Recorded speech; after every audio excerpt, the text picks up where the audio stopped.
Hey hi friends. So last எபிசோடில் பார்த்தீங்கன்னா நம்ம ஜங்கும் டூனாவும் ஒன்று சேர்ந்துருப்பாங்க. ஸோ இதுக்கப்புறம் நடக்க போகிறத நம்ம இந்த எபிசோடில் பார்க்கலாம். ஸ்டார்டிங் சீனில் பார்த்தீங்கன்னா அடுத்த நாள் காலையில் நம்ம ஹீரோயினோட அப்பாவை காட்டுறாங்க. இவர் அப்படியே தெருவோரமாக நடந்து போயிட்டு இருக்கும்போது அங்கே இருக்கக்கூடிய ஒரு கடையை பார்க்குறாரு. ஆக்சுவலாக அதுதான் அவரோட எதிரி கடை. அப்படியே ஒரு மாதிரி ஒளிஞ்சிருந்து பார்த்துட்டு இருக்காரு. எல்லாம் வியாபாரம்லாம் இப்படி போயிட்டு இருக்குது அப்படின்னு சொல்லிட்டு பார்த்தா அங்கே நிறைய பேர் நிற்கிறானுங்க. என்னடா இது, என்னோட கடையில் வந்து வாங்கிட்டு இருந்தவனுங்க எல்லாருமே இப்போ மொத்தமாக இங்கே வந்து வாங்க ஆரம்பிச்சிட்டானுங்க போல அப்படின்ற மாதிரி இவர் பார்த்துட்டு இருக்கும்போது இவரோட ஒய்ஃபும் வாங்கிட்டு போகிறாங்க ஒரு பாக்கெட்டு. நீ இங்கே ரெடி பண்ணுற அப்படின்ற மாதிரி ஒரு ஷாக்கிங்கோட கேட்கும்போது அவங்க எதுவுமே பேசல. அதுக்கப்புறம் அப்படியே அந்த பார்சல் எல்லாத்தையுமே வாங்கிட்டு அப்படியே அவங்களோட கடைக்கு வராங்க. வந்துட்டு அந்த இடத்துல எல்லா விஷயத்தையுமே சொல்கிறாங்க. இங்கே பாருங்க, நம்மளை விட அவங்களுக்கு அதிக வியாபாரம் ஓடுதுன்னா அவங்களோட டேஸ்ட் எப்படி இருக்குது அப்படின்றது நமக்கு தெரியணும்ல, அதுக்காக தான் வாங்கினேன். வாங்க நம்ம சாப்பிட்டு பார்க்கலாம் அப்படின்னு சொல்லிட்டு ரெண்டு பேரும் சாப்பிட்றாங்க. பார்த்தா அது ரொம்பவே நல்லா இருக்குது போல. இருந்தாலும் நீங்கள் பண்ணுற அளவுக்குலாம் வராதுங்க.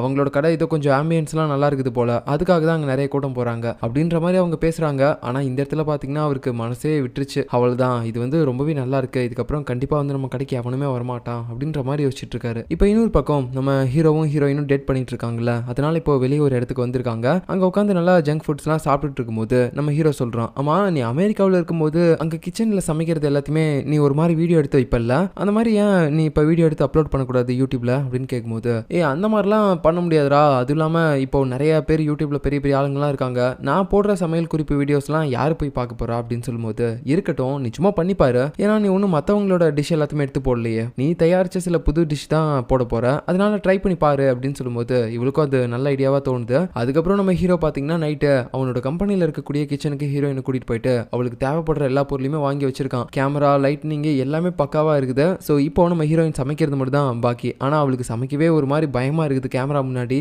நான் ரொம்ப நாளைக்கு முன்னாடி இந்த மாதிரிலாம் பண்ணியிருக்கேன்டா, பட் இப்போ எனக்கு பண்றதுக்கு ஒரு மாதிரி இருக்குது அப்படின்ற மாதிரி பதட்டமா பேசும்போது ஹீரோவும் பக்கமா போயிட்டு அவளோட நெத்திலாம் கிஸ் பண்ணிட்டு, இங்க பாரு நிச்சயமா கேமராக்கு முன்னாடி பண்ற அப்படின்றதுக்காக ரொம்ப பதற்றப்படலாம் வேணாம், நீ எப்பயும் போல பேசிட்டு பண்ண சரியா, ஒருவேளை நீ தப்பா ஏதாவது பண்ற மாதிரி தெரிஞ்சிச்சுன்னா கூட நம்ம அதை எடிட்டிங்ல பாத்துக்கலாம் அப்படின்ற மாதிரி சொல்லிட்டு அப்படியே வீடியோ எடுக்க ஆரம்பிக்கிறான். அதுக்கப்புறம் பாத்தீங்கன்னா அவளும் நல்லா பெர்ஃபெக்டாவே அந்த சமையல் குறிப்பு வீடியோவில் பண்ண ஆரம்பிக்கிறான். இன்னொரு பக்கம் பாத்தீங்கன்னா நம்ம ஹீரோவோட கம்பெனில அந்த லேடி வேலை பார்ப்பாள்ல, அவ வந்து எப்பயும் போல ஜிம்ல ஒர்க் அவுட் பண்ணிட்டு இருப்பான். அந்த நேரம் பார்த்து நம்ம ஹீரோயினோட தம்பி இப்ப வேலைக்கு சேர்ந்திருப்பான்ல, அவனும் அங்க வந்துட்டு, என்ன மறுபடியும் கண்டினியூ நீங்க ஒர்க் பண்ண வந்துட்டீங்க போல அப்படின்ற மாதிரிலாம் கேட்கும்போது, ஆமா இதுக்கப்புறம் என்னோட மெமரிஸ் எல்லாத்தையுமே மறக்கணும்னா எனக்கு இதை பண்றதை தவிர வேற வழியே இல்லை, என்னோட பாஸ் என்ன பிடிக்கலன்னு சொல்லிட்டாரு அப்படின்ற மாதிரிலாம் சொல்லும்போது, அட இதுக்கெல்லாம் போய் வருத்தப்படலாமா, இந்தாங்க தண்ணியை குடிங்க, நல்லா ஒர்க் அவுட் பண்ணி எல்லாத்தையுமே மறந்து நல்லா தண்ணியை குடிச்சு தெம்பாருங்க சரியா அப்படின்ற மாதிரி சொல்லிட்டு அவன் போகும்போது இவளுக்கு ஒரு மாதிரி இவன் மேல ஃபீல் வருது. இந்த இடத்துல இவன் ஒருத்தன் தான் எப்பயுமே வந்து நம்ம கிட்ட சந்தோஷமா பேசிட்டு போறான் அப்படின்னு சொல்லிட்டு அந்த தண்ணியை குடிச்சிட்டு இருக்கா. இப்போ அடுத்த சீன்ல நம்ம ஜங்க அவளோட வேலை எல்லாத்தையுமே முடிச்சுட்டு வீட்டுக்கு வருவா. அந்த இடத்துல அவளோட அம்மா இப்போ வரைக்கும் கோவமா இருப்பாங்க. ஏன்னா காலையில நான் அவன் கூட பழகுவேன் அப்படின்ற மாதிரி சொல்லிட்டு போயிருப்பாள்ல டூனா கூட, அதுக்காக தான் இப்போ வரைக்கும் அவங்க ஒரு மாதிரி முறப்பா இருக்காங்க. உடனே இவளும் பாத்தீங்கன்னா அவங்க சாப்பிட்றதுக்கு நிறைய சாப்பாடுலாம் கொடுத்து, அம்மா நல்லா சாப்பிடுங்க, உங்களுக்கு பிடிச்சதா வாங்கிட்டு வந்திருக்கேன் அப்படின்னு சொல்லும்போது, என்னடி ஐஸ் வைக்கிறியா, நீ என்னதான் பண்ணாலும் சரி கண்டிப்பா நான் அவனை கல்யாணம் பண்ணிக்கிறதுக்கு ஒத்துக்கவே மாட்டேன் அப்படின்ற மாதிரி சொல்லிட்டே இருக்கும்போது, மா ஏமா இப்படி விடாப்படியா இருக்கிற, ஃபர்ஸ்ட் அந்த பொண்ணு அவனோட குழந்தையே கிடையாது, அது ஃபர்ஸ்ட் உனக்கு தெரியுமா, அந்த பொண்ணு அவன் அண்ணனோட பொண்ணு, ஒரு ஆக்சிடென்ட்ல அவனோட ஃபேமிலி ஆட்கள் எல்லாருமே இறந்து போயிட்டாங்க, அதுக்கப்புறம் தான் இந்த குழந்தைக்கு ஒரு அப்பா மாதிரி அவன் வாழ்ந்துட்டு இருந்திருக்கான், எனக்கே இந்த விஷயம் இப்பதான் தெரிய வந்துச்சு அப்படின்னு சொல்லும்போது இவங்களுக்கும் ஷாக்கா தான் இருக்குது. இருந்தாலும் அது எதுவுமே காட்டிக்காம, சரி இருக்கட்டும் இப்ப அதனால என்ன, இதனால நீ அவங்க மேல கருணப்பட்டு கல்யாணம் பண்ண போறியா, ஒன்னு சொன்னா புரிஞ்சுக்கோடி, எனக்கு சின்ன வயசுல இருந்து யாருமே இல்ல, என்னோட புருஷனும் இறந்து போயிட்டான், ஃபேமிலியே இல்லாம தனியா வாழ்றது எவ்வளவு கஷ்டம் தெரியுமா, அந்த மாதிரி நீயும் வளரக்கூடாது அப்படின்றதுக்காக தான் நான் நினைக்கிறேன், நீயாவது நல்லா ஃபேமிலி எல்லாமே இருக்கக்கூடிய ஒரு இடத்துல வாழணும், சந்தோஷமா உனக்கு நிறைய பேர் இருக்கணும், சொன்னா புரிஞ்சுக்கோ அப்படின்னு சொல்லும்போது, அம்மா நீ சொல்றது எனக்கு புரியுதுமா, நான் சந்தோஷப்படணும் அப்படின்றதுக்காக தானே நீ எல்லாமே இது பண்ற, ஆனா நான் அவங்க கூட இருந்தாதான் சந்தோஷமா இருப்பேன், எனக்கு டூனாவையும் அவனோட பொண்ணையும் தான் பிடிச்சிருக்கு, ப்ளீஸ்மா சின்ன வயசுல இருந்து எனக்கு பிடிச்ச எல்லாமே நீ பண்ணிருக்க, இதுலயும் எனக்கு பிடிச்சதே பண்ணுமா, ஏமா இப்படி பண்ற அப்படின்ற மாதிரி கொஞ்சம் பேசிட்டு அங்கிருந்து போகும்போது இவங்களும் என்ன முடிவு எடுக்கிறதுன்னு தெரியாம ஒரு மாதிரி குழப்பத்தில் இருக்காங்க. இப்போ அடுத்த சீன்ல பாத்தீங்கன்னா நம்ம ஹீரோயினோட அப்பா இருக்காருல, அவரு அவங்களோட ஒய்ஃப்க்கு சின்ன வயசுல அப்படியே ஒரு மாதிரி கவிதைலாம் எழுதிருப்பாரு போல, அந்த கவிதை புக் எல்லாத்தையுமே ஸ்டோர் ரூம்ல வந்து படிச்சிட்டு இருக்காரு. பரவாயில்லையே என்னோட பொண்டாட்டி மத்த எல்லாத்தையுமே தூக்கி போட்டா இதை தூக்கி போடாம வச்சிருக்கா போல, இப்போ வரைக்கும் அவளுக்கும் எல்லாமே ஞாபகம் இருக்கு அப்படின்ற மாதிரி பேசிட்டு இருக்கும்போது கரெக்டா அவங்களும் வராங்க. ஏங்க நான் உங்ககிட்ட ஒரு முக்கியமான விஷயத்த பேசணும், வந்து உட்காருங்க அப்படின்னு சொல்லிட்டு அவரை உட்கார வச்சு சில விஷயங்களை சொல்றாங்க. எனக்கு நல்லா தெரியுது நம்மளோட கடைக்கு இதுக்கப்புறம் வியாபாரம் வராது, இதுக்கப்புறம் நம்ம கஷ்டப்பட்டு அங்க வேலை பார்க்குற மாதிரி இருக்கும் அப்படின்றது உங்களுக்கும் தெரியும், அதனால நம்ம கடையை மூடிடலாம், நமக்கு கஷ்டமா தான் இருக்கும், இருந்தாலும் வேற ஏதாவது கூட வேலை பார்க்கலாம், அதான் பிள்ளைங்களாம் வளர்ந்துருச்சு இல்ல, இதுக்கப்புறமேட்டு நம்ம ஏன் எல்லாமே கஷ்டப்பட்டு பண்ணணும், ஸோ பார்க்குற வரைக்கும் பார்த்துட்டு வியாபாரம் எதுவுமே வரலைன்னா கடையை மூடிடலாம் ஓகேவா அப்படின்னு சொல்லும்போது அவரும் ஒரு மாதிரி பார்த்துட்டு சரி ஓகே அப்படின்னு சொல்றாரு. ஏன்னா அவருக்கும் இந்த ஐடியா ஆல்ரெடி இருந்துச்சு, நம்மளை புரிஞ்சுட்டு நம்மளோட பொண்டாட்டியும் இதை வந்து சொல்றாளே அப்படின்னு சொல்லிட்டு அவருக்கும் ஒரு மாதிரி ஆச்சரியமா இருக்குது. அதுக்கப்புறம் ரெண்டு பேரும் சிரிச்சு பேசிட்டு அங்கிருந்து போவாங்க. அப்படி போகும்போது அங்க ஸ்டெப்ஸ் கிட்ட பாத்தீங்கன்னா அவங்களோட கல்யாண போட்டோ இருக்குது. இவங்க உண்மையாவே ஒரு பேரா என்னன்னு தெரியல. இப்போ அடுத்த நாள் காலையில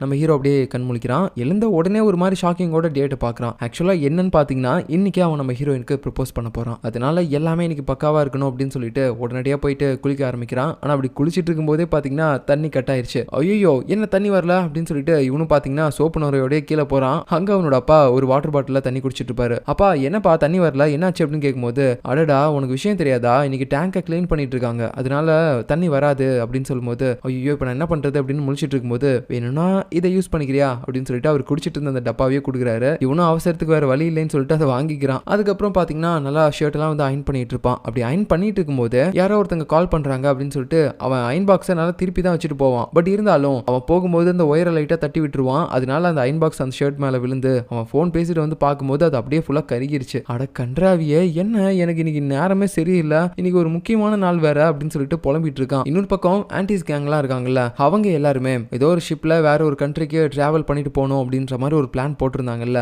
அந்த பிளானை பத்தி தான் இப்போ வரைக்கும் பேசிட்டு இருக்காங்க. என்ன நடந்தாலும் சரி நம்ம 4 பேருமே சேர்ந்து ஒரு ட்ரிப்பு போயே ஆகணும் அப்படின்ற மாதிரிலாம் பேசிட்டு இருக்காங்க. ஆனா இந்த பக்கம் நம்ம ஹீரோயினோட அம்மா கிட்ட தான் பணமே இல்லைல்ல. ஸோ அதனால அப்படியே ஒரு மாதிரி யோசிச்சுட்டு அவங்க கிட்ட பணம் இல்லாததை ஓப்பனா சொல்ல முடியாம, ஏய் நம்ம இப்போ என்னத்துக்கு வெளிநாட்டுக்குலாம் இப்படி ஷிப்ல டிராவல் பண்ணி போனோம், நம்மளோட கொரியாவுக்குள்ளேயே இன்னும் நிறைய பிளேசஸ் எல்லாம் இருக்குல்ல, அங்கேயே இன்னும் சுத்தி பார்க்க வேண்டியது நிறைய இருக்குது, அதனால நம்ம உள்ளூர்ல எங்கேயாவது போகலாம், இதுக்கு வெளிநாட்டுலாம் அப்படின்ற மாதிரி சொல்லிட்டு இருக்காங்க. ஏய் என்னடி பேசுற, இதெல்லாம் ஒரு புது அனுபவம் தான், ஃபர்ஸ்ட் டைம் வெளிநாட்டுக்கு போறோம், அதனால நம்ம 4 பேரும் என்னாலும் சரி கண்டிப்பா போய் ஆகணும் அப்படின்ற மாதிரி பேசுறாங்க. ஸோ இதுக்கு மேல இவங்களை கன்வின்ஸ் பண்ண முடியாது, நம்ம பணத்துக்கு இதுக்கப்புறம் என்ன பண்றது அப்படின்ற மாதிரி அவங்க யோசிச்சுட்டு இருக்கும்போது இவங்களை பத்தி நம்ம ஹீரோவோட அம்மாவுக்கும் புரியுது. ஓஹோ அப்படின்னா இவகிட்ட பணம் இல்லை போல, அதனாலதான் இந்த மாதிரிலாம் பண்ணிட்டு இருக்கா அப்படின்ற மாதிரி பாக்குறாங்க. இப்போ அடுத்த சீன்ல பாத்தீங்கன்னா நம்ம ஹீரோயினோட அப்பா இருக்காருல்ல, அவரு இன்னும் கொஞ்ச நாள்ல கடையை க்ளோஸ் பண்ண போற விஷயத்தை பத்தி அப்படியே நம்ம ஹீரோவோட அப்பா கிட்ட சொல்லிட்டு அப்படியே சேர்ந்து 2 பேரும் சரக்குலாம் அடிச்சிட்டு இருக்காங்க. ஏன்னா அவருக்குன்னு இருக்கக்கூடிய ஒரு ஃப்ரெண்டுனா அது இவர் மட்டும் தான், அதனாலதான் இவர்கிட்ட எல்லாத்தையுமே சொல்லி புலம்பிட்டு இருக்காரு. இன்னொரு பக்கம் நம்ம டூனாவோட பொண்ணு ஸ்கூலுக்கு போறதுக்கு முன்னாடி அவ வந்து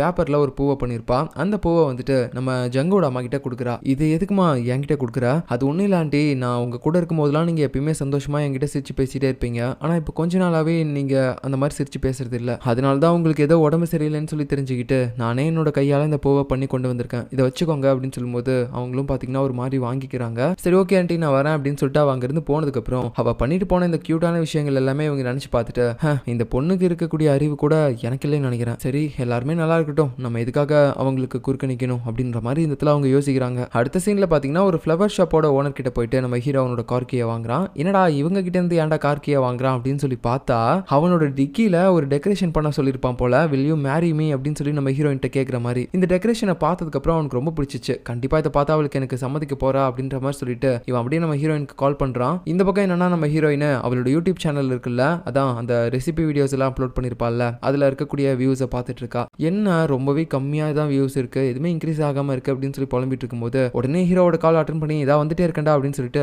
இவ கார்ல ஏறா. ஸோ நம்ம ஹீரோவோட கனவு நனவாக போகுது. அதனால பாத்தீங்கன்னா அப்பாடி நான் இப்படியே கிட்ட ப்ரப்போஸ் பண்ண போறேன் இன்னும் கொஞ்ச நேரத்துல அப்படின்ற மாதிரி யோசிச்சுட்டு போயிட்டே இருக்கும்போது திடீர்னு வண்டியில வந்து ஏதோ பின்னாடி இடிக்கிற மாதிரி தெரியுது. என்னடா அப்படின்னு சொல்லி போய் பார்த்தா பின்னாடி வந்த காருக்காரன் ஒருத்தன் வந்து குத்திட்டான் போல, அதனால பின்னாடி பார்ட் அப்படியே உடஞ்சு தொங்கிட்டு இருக்குது. காரும் அதுக்கப்புறம் மூவ் ஆகுற மாதிரி தெரியல. அப்புறம் இன்னொரு வண்டியை வர வச்சுதான் இவனோட காரை தூக்கிட்டு போயிட்டு இருக்காங்க. இவனுக்கு நான் ஒன்றும் புரியல, என்னடா இன்னைக்கு நாள் ரொம்ப மோசமா போயிட்டே இருக்குது, அதுவும் இல்லாம இன்னைக்கு எனக்கு முக்கியமான நாள் வேற, இன்னைக்குன்னு பார்த்தா இப்படிலாம் இருக்கணும் அப்படின்ற மாதிரி யோசிச்சுட்டு இருக்கும்போது ஹீரோயினும் சரி ஓகே அதெல்லாம் விட ஏதோ ஒரு ஹோட்டலுக்கு போய் சாப்பிடலாம்னு சொன்னீங்க வா அங்க போலாம் அப்படின்னு சொல்லும்போது ஆமா இல்ல சொன்னேன் வா வா அப்படின்னு சொல்லிட்டு அந்த ஹோட்டலுக்கு போறாங்க. ஆக்சுவலா அது வேற எந்த ஹோட்டலும் கிடையாது, ஹீரோ வந்து ஒரு ஹோட்டல்ல கன்ஸ்ட்ரக்ஷன் பண்ணி கொடுத்துருப்பான்ல, அதான் அந்த ஹோட்டல்ல கூட லாஸ்டா ஒருத்தங்க கிட்ட போயிட்டு சாப்பாடு கூட வாங்கிட்டு வந்திருப்பான், அந்த ஹோட்டலுக்கு தான் இப்போ வந்திருக்கான். அப்போ நம்ம ஹீரோயின் பார்த்துட்டு டேய் நீ சொன்ன மாதிரி இது ஃபர்ஸ்ட் உண்மையாவே பாப்புலரான ஹோட்டலா, ஏன்னா இங்க யாருமே வரல கூட்டமே இல்லாம இருக்குது, சாப்பாடுலாம் நல்லா இருக்குமா அப்படின்ற மாதிரி கேட்டுட்டு இருக்கா. ஆக்சுவலா அதுக்கான ரீசன் என்னன்னு பாத்தீங்கன்னா நம்ம ஹீரோ இந்த இடத்துல அவகிட்ட ப்ரொபோஸ் பண்றதுக்காக ஒரு ஐடியா வச்சிருக்கான் போல, ஏன்னா கார்ல ப்ரொபோஸ் பண்ணலாம்னு நினைச்ச ஐடியா தான் ஃப்ளாப் ஆயிடுச்சு, அட்லீஸ்ட் நம்ம இங்கேயாவது கரெக்டா ப்ரொபோஸ் பண்ணணும் அப்படின்றதுக்காக தான் யாருமே வராத மாதிரி எல்லா சீட்டுமே இவனே புக் பண்ணிருக்கான். அந்த ஹோட்டலோட ஓனரும் ஹீரோயின் சொல்றது எல்லாத்தையுமே கேட்டு அப்படியே டிஷ் எடுத்துட்டு வராரு. ஏமா நீ சொல்ற மாதிரிலாம் ஒண்ணும் கிடையாது, ஆக்சுவலா என்னன்னா அப்படின்னு சொல்லிட்டு நம்ம ஹீரோ புக் பண்ண விஷயத்தை பத்தி தான் சொல்ல வரான். இது தெரிஞ்சுக்கிட்டு நம்ம ஹீரோவும் அது ஒண்ணும் இல்ல இப்பதான் கடையை ஆரம்பிச்சிருக்காங்கல்ல, அதனால கடை இருக்கிறது நிறைய பேருக்கு தெரியல, அதனால தான் கூட்டம் அவ்வளவோ இல்ல அப்படின்றத சொல்ல வராரு அப்படின்னு சொல்லிட்டு ஹீரோ மலிப்பிடுறான். அதனால அவருக்கும் புரிஞ்சிருச்சு சரி இவன் உண்மையை சொல்லக்கூடாதுன்னு நினைக்கிறான் போல அப்படின்ட்டு எதுவுமே சொல்லல. அந்த நேரம் பார்த்தா அவனுக்கு யாரோ ஒருத்தங்க ஃபோன் பண்றாங்க. உடனே இவனை அட்டன் பண்ணி பேசுறான். உடனே பயங்கரமா சந்தோஷப்படுறான். என்னாச்சு அப்படின்னு கேட்கும்போது சார் நான் அப்பா ஆயிட்டேன் அப்படின்னு சொல்லும்போது அப்படியா ரொம்ப சந்தோஷம் அப்படின்ற மாதிரி 2 பேரும் பேசிட்டு இருக்காங்க. சரி ஓகே சார் நீங்க சாப்பிட்டுட்டு இருங்க, நான் என்னோட குழந்தைய போய் பார்த்துட்டு வந்துருவா அப்படின்னு சொல்லும்போது கரெக்ட் நீங்க உடனே குழந்தைய பார்க்க போங்க அப்படின்னு சொல்லிடுறாங்க. உடனே இவரும் வேக வேகமா போறாரு. உடனே போனவர் திரும்ப நம்ம ஹீரோவோட காதுல வந்து ஒன்று சொல்றாரு. சார் நீங்க சொன்ன மாதிரியே நான் கேக் ரெடி பண்ணிட்டேன், அது கிச்சன்ல இருக்கு, போய் எடுத்துக்கோங்க அப்படின்னு சொல்லும்போது நான் பாத்துக்கிறேன் அப்படின்னு சொல்லிட்டு ஹீரோவும் பாத்தீங்கன்னா அவர் அனுப்பி வைக்கிறான். அதுக்கப்புறமேட்டு 2 பேரும் சாப்பிட்டு முடிக்கிறாங்க. அப்ப நம்ம ஹீரோவும் ஒரு நிமிஷம் இரு, அவரு நமக்கு கேக் வச்சிருக்கிறதா சொன்னாரு, நான் அதை போய் எடுத்துட்டு வரேன் அப்படின்னு சொல்லும்போது அவளும் ஓகேன்னு சொல்றா. அதுக்கப்புறம் அவன் கிச்சனுக்கு போறான். அந்த இடத்துல அவர் பண்ணி வச்ச கேக்கும் இருக்குது. அதுலயும் பாத்தீங்கன்னா will you marry me அப்படின்னு சொல்லிட்டு இங்கிலீஷ்ல எழுதிருக்கு. சரி ஓகே, இந்த டைமாவது கண்டிப்பா நம்ம அவகிட்ட ப்ரப்போஸ் பண்ணிடலாம் அப்படின்னு சொல்லிட்டு அந்த கேக்கை எடுத்துட்டு போகும்போது வழியிலேயே தடுக்கி விட்டு கீழே விழுந்து அந்த கேக்கு கீழே போட்டுறான். கன்றாவியே, இந்த பிளான் சொதப்பிக்கிச்சா அப்படின்ற மாதிரி அவன் இருக்கும்போது ஹீரோயினும் பார்த்துட்டு அச்சோ என்னடா ஆச்சு, உனக்கு எதுவும் ஆகல, கேக்கு தான் வேஸ்டா போச்சு, பரவாயில்ல இருக்கட்டும், உனக்கு எதுவும் அடிப்படல அப்படின்ற மாதிரி கேட்டுட்டு இருக்கா. இப்ப கட் பண்ணா நைட்டு நம்ம ஹீரோயினோட அம்மா இருக்காங்கல்ல, அவங்க வந்துட்டு நிறைய சாப்பாடுலாம் பண்ணி அதை நம்ம ஹீரோவோட அம்மா கிட்டையும் கொடுக்கறதுக்காக எல்லாமே ரெடி பண்ணி வச்சுட்டு இருப்பாங்க. அந்த நேரம்னு பார்த்து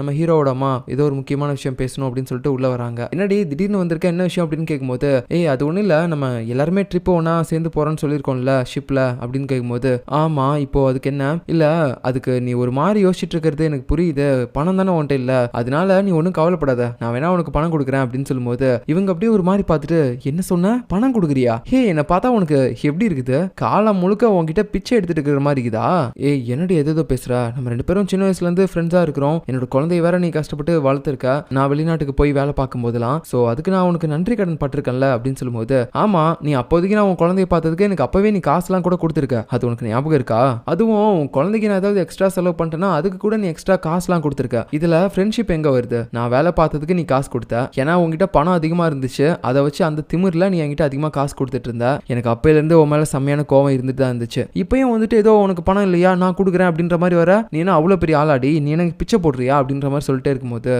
எனக்கு இப்பதான்டி புரியுது, நீ அப்பையில இருந்து இப்ப வரைக்கும் என் மேல பொறாமையில இருந்திருக்குன்னு நினைக்கிறேன், என்கிட்ட அதிகமா காசு இருக்குன்னு சொல்லிட்டு, அதுக்காக தான் இப்ப இப்படி பொறாமையில பொங்கி பேசிட்டு இருக்க அப்படின்னு சொல்லும்போது யாரு பொறாமப்படுறான்னு சொல்றேன் நானா அப்படின்னு சொல்லிட்டு அவங்க பாத்தீங்கன்னா உடனே முடியை பிடிச்சிட்டு சண்டை போட ஆரம்பிக்கிறாங்க. இப்படி 2 பேரும் பயங்கரமா சண்டை போட்டுட்டு இருக்கும்போது என்னடா இது சத்தம் கேக்குது அப்படின்னு சொல்லிட்டு இவங்களோட ஹஸ்பண்ட்ஸும் உள்ள வராங்க. ஐயோ இருமா என்னமாச்சு அப்படின்னு சொல்லிட்டு ஒருத்தங்க பிடிச்சி இழுக்கிறாங்க. அந்த நேரத்துல இதுதாண்டி கடைசி, இதுக்கப்புறம் நீ எனக்கு ஃப்ரெண்டும் இல்ல, நானும் உனக்கு ஃப்ரெண்ட் இல்ல, ஏதாவது ஃப்ரெண்டுக்கு சொல்லி வீட்டு பக்கம் வந்த மவளை உனக்கு கொன்றுவேன், அதாண்டி நானும் சொல்றேன் அப்படின்னு சொல்லிட்டு 2 பேரும் பாத்தீங்கன்னா இந்த இடத்துல அவங்களோட ஃப்ரெண்ட்ஷிப்பை முடிச்சிட்டாங்க. இப்ப அடுத்த சீன்ல பாத்தீங்கன்னா நம்ம ஹீரோயின் மறுபடியும் ஒரு ரெசிபி வீடியோவை ரெடி பண்ணலாம் அப்படின்னு சொல்லிட்டு அவ பாட்டுக்கு கேமரா முன்னாடி எல்லாமே ரெடி பண்ணி வச்சிட்டு இருப்பா. அந்த நேரம் பார்த்து மொபைல்ல ஒரு நோட்டிபிகேஷன் வருது. என்னன்னு சொல்லி பார்த்தா இதுக்கு முன்னாடி அவ ஒரு வீடியோ பண்ணிருப்பாள்ல, அவளா கிரியேட் பண்ண ஒரு ரெசிபியை வச்சு, சோ அந்த ரெசிபியை ஒரு பொண்ணு பார்த்து அவளோட அம்மாவுக்கு பண்ணி கொடுத்துருக்கா போல. சோ அந்த பொண்ணோட கமெண்ட் தான் படிச்சிட்டு இருக்கா. என்னோட அம்மா இப்பதான் ஹாஸ்பிட்டல்ல இருந்து வந்தாங்க, அவங்களுக்கு ரொம்பவே சத்தான சாப்பாடு தான் கொடுக்க சொன்னாங்க, ஆனா எனக்கு அது எதுவுமே பண்ண தெரியாது, ஆனா உங்களோட வீடியோ பார்த்ததுக்கு அப்புறம் அதை நான் ஈஸியா பண்ணிட்டேன், என்னோட அம்மாவும் அதை எல்லாத்தையுமே சாப்பிட்டுட்டு ரொம்ப நல்லா இருந்துச்சுன்னு சொன்னாங்க, அதுக்கு ரொம்ப தேங்க்யூ அப்படின்ற மாதிரி சொல்றாங்க. இதை பார்த்ததுக்கு அப்புறம் நம்ம ஹீரோயினுக்கு கண்ணெல்லாம் கலங்குது. எனக்கு இப்போ என்னோட வீடியோக்கெல்லாம் நிறைய வியூஸ் போகணும்னு கூட முக்கியம் இல்ல, இந்த ஒரு கமெண்ட் போதும், என்னால ஒருத்தங்க பலன் நினைச்சிருக்காங்கன்னு இருக்குல்ல அதுவே போதும், எனக்கு அதுக்கே மனசு நிம்மதியா இருக்கு, கண்டிப்பா இதுக்கப்புறம் நான் நிறுத்தவே மாட்டேன், ரொம்பவே கான்ஃபிடென்ட்டா நான் நிறைய வீடியோ பண்ணிட்டே இருக்க போறேன் அப்படின்ற மாதிரிலாம் சொல்லும்போது சரி ஓகே, நீ எதுவா இருந்தாலும் சரி உன்னோட கோல் அச்சீவ் பண்றதுக்கு நான் உன் கூட சேர்ந்து இருக்க போறேன், இப்போ மட்டும் இல்ல காலம் முழுக்க நான் உன் கூட இதே மாதிரி உனக்கு ஹெல்ப் பண்ணிட்டு இருக்கணும் அப்படின்னு சொல்லிட்டு அவகிட்ட இந்த இடத்துல ப்ரொபோஸ் பண்ணிடுறா, நீ என்ன கல்யாணம் பண்ணிக்கிறியா அப்படின்னு சொல்லிட்டு. ஆக்சுவலா இது என்னோட உண்மையான ப்ரொபோசல் ஐடியாவே கிடையாது, இதுக்கு முன்னாடி 2-3 ஐடியாலாம் ஃப்ளாப் ஆயிடுச்சு, இப்போ எதிர்ச்சியா நானே என்ன அறியாம ப்ரொபோஸ் பண்ணிட்டேன். ஒரு வலையில வாங்கி வச்சிருப்பான் போல, அதை வேற காட்டிட்டு இருக்கான். ஹீரோயினுக்கு நான் என்ன சொல்றதுனே தெரியல, என்னடா பொசுக்குன்னு வந்து இப்படி பேசுறா அப்படின்னு சொல்லிட்டு இல்ல என்னால ஒத்துக்க முடியாது, நம்ம கல்யாணம் பண்ண முடியாது அப்படின்ற மாதிரி சொல்லிட்டே இருக்கா. இவனுக்குன்னா ஒண்ணுமே புரியல, என்ன சொல்ற அப்படின்னு சொல்லிட்டு ஒரு மாதிரி ஷாக் அடிச்ச மாதிரி இருக்கிறான். இப்ப அப்படியே கட் பண்ணா அடுத்த நாள் இவனும் அவனோட ஒர்க்கர்ஸும் ஏதோ மீட்டிங் மாதிரி போட்டு பேசிட்டு இருப்பாங்க. அப்ப அதுல நம்ம அசிஸ்டன்ட் யாரோ ஒருத்தங்க கிட்ட போன்ல பேசிட்டு இருக்கான், அந்த ப்ராஜெக்ட்லாம் எங்களால பண்ண முடியாது, நாங்க அதை ரிஜெக்ட் பண்ணிட்டோம் அப்படின்னு சொல்லும்போது உடனே நம்ம ஹீரோவும் யாரு ரிஜெக்ட் பண்ணாங்கன்னு சொன்னா அதெல்லாம் ஒண்ணுமே இல்ல அப்படின்ற மாதிரி கத்திட்டு இருக்கான். அதாவது நேத்து நம்ம ஹீரோயின் ரிஜெக்ட் பண்ணிருப்பாள்ல, அதை பத்தி இப்போ திடீர்னு அவன் யோசிச்சுட்டு உளறிட்டு இருக்கான். அங்க இருக்க எல்லாருமே பார்த்துட்டு என்ன இவர் திடீர்னு இப்படி கத்திட்டு இருக்காரு, இவர் சும்மா போன்ல தானே பேசிட்டு இருந்தாரு, அதுக்காக ஏன் இவர் இப்படி கத்துறாரு அப்படின்ற மாதிரி பார்க்கும்போது உடனே ஹீரோவும் ரியலைஸ் பண்ணிட்டு ஐயோ நான் ஏதோ சும்மா தெரியாம பேசிட்டேன் மன்னிச்சுக்கங்க அப்படின்ற மாதிரி சொல்லிட்டு இருக்கான். அப்புறம் அவனோட ரூம்ல இருக்கும்போது நம்ம டூனா அவனை பாக்குறதுக்காக வருவான். உடனே அவங்கிட்ட எல்லாத்தையுமே புலம்பிட்டு இருக்கான், இந்த மாதிரி நான் அவளுக்கு ப்ரப்போஸ் பண்ணேன், என்ன கல்யாணம் பண்ணிக்கிறேன்னு சொல்லிட்டு, ஆனா அவ அதை ரிஜெக்ட் பண்ணிட்டா, என்னால கண்டிப்பா அதை நம்பவே முடியல, எப்படி அவ அதை பண்ண முடியும் அப்படின்னு சொல்லிட்டு ஒரு மாதிரி புலம்பிக்கிட்டே இருக்கான். நான் எல்லாத்தையுமே கரெக்டா பண்ணேன், இருந்தாலும் அவ எதுக்காக என்ன ரிஜெக்ட் பண்ணா, நான் அப்படி என்ன தப்பு பண்ணிட்டேன் அப்படின்ற மாதிரிலாம் சொல்லிட்டே இருக்கும்போது நம்ம டூனாவுக்கும் புரியுது, சரி ஓகே இவன் வந்துட்டு ஏதோ ஃபெயிலியரான சோகத்துல அப்படி கத்திக்கிட்டு இருக்கான், அதனால நம்ம ஏதாவது இவனுக்கு கொஞ்சம் ஆறுதல் பண்ற மாதிரி பேசணும் அப்படின்னு சொல்லிட்டு எனக்கு தெரிஞ்சு அவங்க நைட்டு சாப்பிட்டாங்களா அப்படின்னு சொல்லும்போது இல்லையே அவ சாப்பிடல, பாருங்க அதுதான் காரணம், அவங்க சாப்பிடாம இருந்ததுனால தான் உங்களோட ப்ரொபோசலை ரிஜெக்ட் பண்ணிட்டாங்க அப்படின்ற மாதிரி சொல்லும்போது ஆமா அதனால தான் இருக்கும்னு நினைக்கிறேன், இல்லனா என்ன போய் எப்படி அவ ரிஜெக்ட் பண்ணுவா அப்படின்னு சொல்லிட்டு அவனுக்குள்ளேயே ஒரு மாதிரி ஆறுதலா பேசிட்டு இருக்கான். நம்ம டூனாவும் இதை பார்த்துட்டு சரி ஓகே ஏதோ என்னால முடிஞ்சிச்சு, நான் சும்மா காண்டி இவனுக்கு ஆறுதலா ஒன்று சொன்னேன், அதை நினைச்சு அவனும் ஆறுதல் அடைஞ்சிட்டான், அது போதும் அப்படின்ற மாதிரி பார்த்துட்டு இருக்கான். இன்னொரு பக்கம் பாத்தீங்கன்னா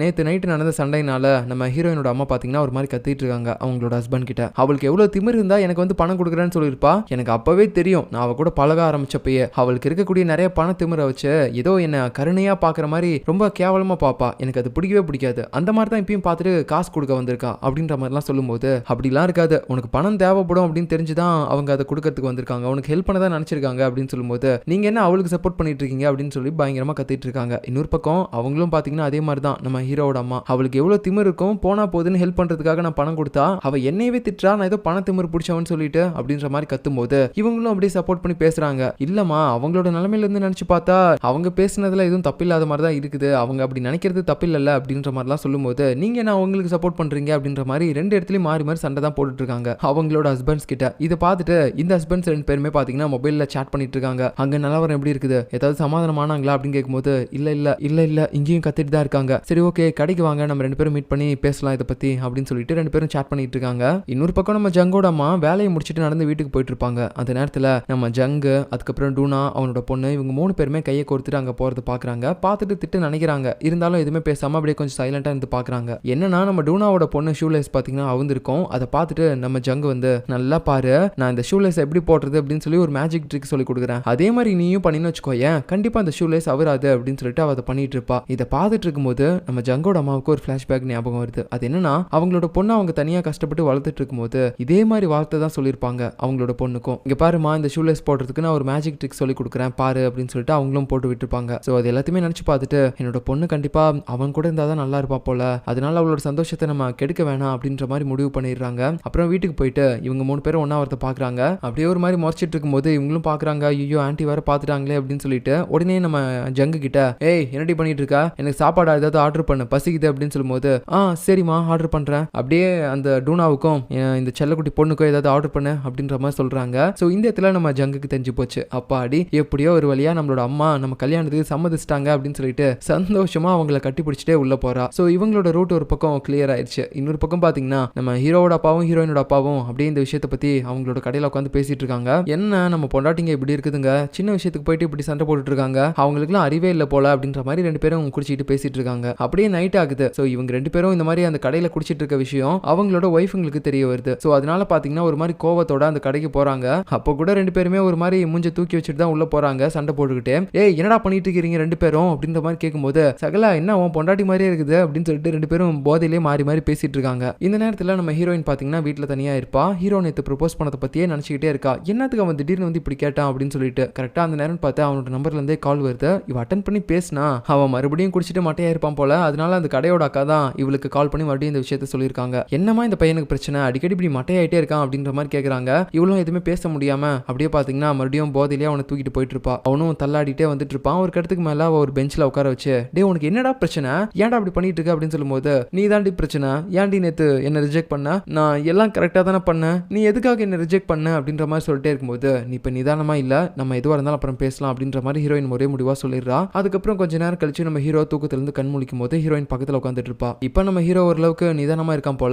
ஏய் எதுக்காக ரிஜெக்ட் பண்ண, நான் நிதானமா இருக்கேன் சொல்லு அப்படின்னு சொல்லும்போது டேய் புரிஞ்சுக்கடா, நம்ம எல்லாரோட லைஃபும் ஒரே மாதிரி இருக்காது, எனக்கு நாலு பின்ன என்ன வேணாலும் ஆகலாம்டா, நீ என்ன கல்யாணம் பண்ணா எப்படி, அதுக்குள்ள ஃபார் எக்ஸாம்பிள் நான் ஒன்னு சொல்லவா, இதுக்கு முன்னாடி எனக்கு வயிற்றுல கேன்சர் வந்துச்சுல்ல, அதே மாதிரி எனக்கு கியூர் பண்ண முடியாத அளவுக்கு ஏதாவது ஒன்று வந்து நான் செத்து போயிட்டேன்னா எனக்கு கல்யாணம் பண்ணதுக்கு அப்புறம் நீ தனியா இருப்பல்ல, உன்னால எப்படி அதை தாங்க முடியும், அதுக்காக தான் நான் ரிஜெக்ட் பண்ணேன் அப்படின்னு சொல்லும்போது அட பைத்தியக்காரி இதுதான் உன் பிரச்சனையா, சரி இப்போ எனக்கும் நாளை பின்ன ஏதாவது ஒரு ப்ராப்ளம் வருதுன்னு வச்சுக்கோ, ஃபார் எக்ஸாம்பிள் இப்போ கன்ஸ்ட்ரக்ஷன் நடந்த இடத்துல எனக்கு மேல வந்து கல் விழுந்துச்சுல்ல, அப்ப கூட நான் இறந்து போயிருக்கலாம். ஒரு விஷயம் புரிஞ்சுக்கோ, சாவுன்றது யாரோட கையிலுமே கிடையாது, அது எப்ப வேணா யாருக்கு வேணாலும் வரலாம், ஆனா நம்ம இருக்கிற வரைக்கும் கொஞ்சம் நல்லா வாழ்ந்துட்டு போகணும், அதை ஃபர்ஸ்ட் புரிஞ்சுக்கோ. நீயும் நாளும் சேர்ந்து வாழ்றது ஒரு நாளா இருந்தாலும் சரி, ஒரு மணி நேரமா இருந்தாலும் சரி, ஏன் ஒரு நொடியா இருந்தா கூட சரி, அந்த சின்ன நொடியில கூட நான் உன் கூட ஒன்னா இருக்கணும்னு நினைக்கிறேன், புரிஞ்சுக்கோ, செத்தாலும் நான் உன் கூட ஒன்னா சேர்ந்து சாகணும் அப்படின்ற மாதிரிலாம் ரொம்ப டீப்பா பேசும்போது ஹீரோயினுக்கு ஒரு மாதிரி அழுக வருது. உடனே அவனை ஹக் பண்ணிட்டு பேசிட்டு இருப்பான். அந்த நேரத்துல ஹீரோ சொல்றான் சரி ஓகே நான் இப்ப ப்ரொபோஸ் பண்ண அக்செப்ட் பண்ணுவியா அப்படின்னு கேட்கும்போது இல்ல பண்ண மாட்டேன். என்னடி சொல்ற,